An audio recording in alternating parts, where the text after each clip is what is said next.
Hoje, o LabPop está no Núcleo de Genética Humana e Molecular e teremos a oportunidade de entrevistar a professora e pesquisadora Elda Mária. Me acompanhe. Bom, vamos lá. Professora, seja muito bem-vinda. Para iniciar esse assunto, eu queria que você introduzisse um pouco do que é o câncer de mama. Então, Lola, o câncer é uma proliferação descontrolada das células. E no caso do câncer de mama, essa proliferação está ocorrendo na mama. Bom, e a partir disso, se você pudesse citar quais são os principais fatores de risco?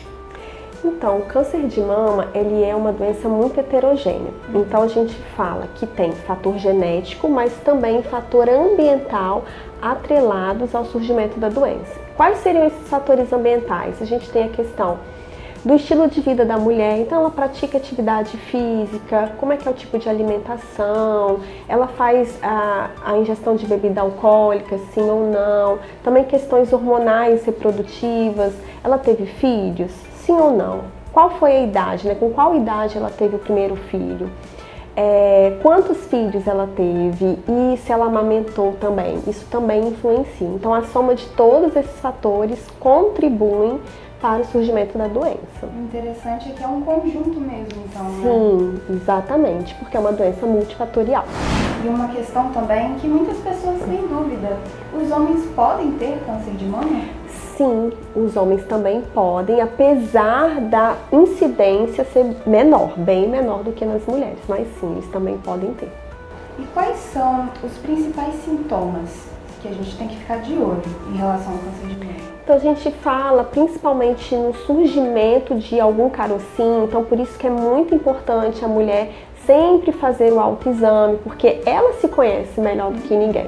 Então se ela vê ali durante, apalpar durante o autoexame o carocinho, já procura o médico. Qualquer alteração de cor na mama, sair algum líquido também dos mamilos, é importante que ela procure assistência médica.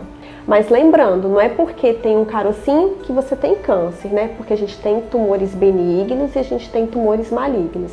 Mas qualquer sinal de alerta que você viu ali que está diferente, já procure o médico, porque ele é a pessoa que vai te melhor orientar.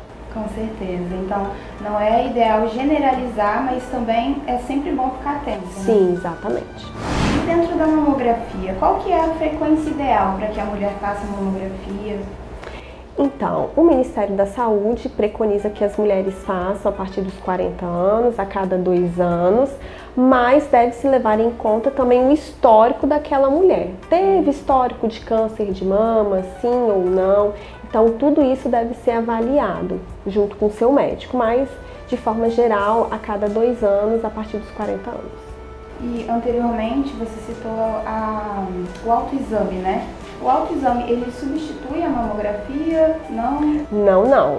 A mamografia ela deve ser feita, como a gente acabou de falar, nesses períodos, né, a partir da faixa etária dos 40 anos, porque ela é uma forma de rastreio, né? Mas, não detectei nada, então não preciso fazer a minha mamografia este ano?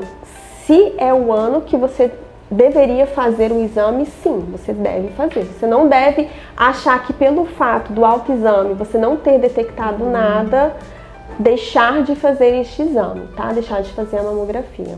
Então é necessário realmente ficar de olho nessa regularidade. Sim, exatamente. Entendi. E se o câncer ele foi identificado de uma forma precoce, quais são as chances, mais ou menos, de que ele seja curado? Então, a gente diz que quanto mais precoce é o diagnóstico, maiores são as chances de cura, né? É difícil a gente falar um valor específico. Por quê? Porque a gente tem diferentes tipos de tumores.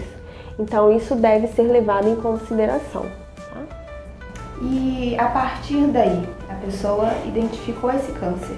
Quais são os tratamentos, né, disponíveis para isso? Então, de novo, depende, porque o câncer é uma doença muito heterogênea, clinicamente falando também. Então, a gente tem, né, dependendo do tipo de tumor, dependendo do estágio, né, do estadiamento, você pode ter cirurgia, você pode ter radioterapia, você pode ter quimioterapia, você pode ter hormonioterapia.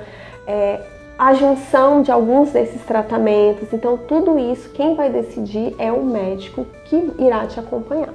Entendi, então é bem específico, né? Isso, ele vai ver o tipo de tumor, o estadiamento e ele vai decidir.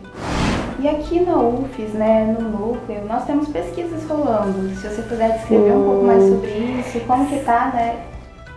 Sim, nós realizamos pesquisas sobre o câncer de mama já há mais de 10 anos, mas atualmente a gente tem focado em estudar substâncias presentes no nosso meio ambiente, que a gente chama de disruptores endócrinos. Então, primeira coisa, o que são disruptores endócrinos?